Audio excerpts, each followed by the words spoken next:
Tignan mo ha, kinuha yung 90 billion sa PhilHealth tapos uutang sa World Bank, ang galing. Uutang sa World Bank para daw sa health system.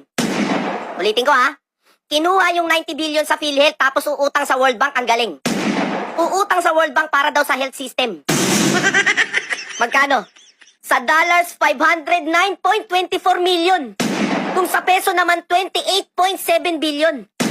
Kung uutang din kayo ng 28.7 billion, eh bakit kinuha nyo sa PhilHealth yung 90 billion?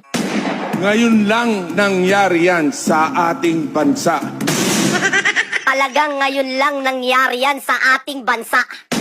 Yung ekstrang pondo ng PhilHealth, saan na napunta? Tanong mo, baka diretso sa bulsa. Sa sobrang galing ni Speaker sa pondo, binigyan mo yata ng agimat. Basta usapan pondo, mabilis pa sa kidlat. Hindi na naawa sa may mga sakit, yung pondo mukhang ginangster pa. Hindi na nabusog sa 90 billion, umutang pa. Kinuha yung ekstrang pondo sa PhilHealth, yung magbabayad ng utang tayo pa. Imbis na wala kang sakit, putek, magkakasakit ka. Hindi po nangangahulugan na dahil sa health sector din ginamit ay justified na o legal na. Malinaw po na ang budget na to ay nakalaan para sa premium ng mga indirect contributors natin.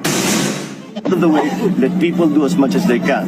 Now that we have found that we hear that it's a better.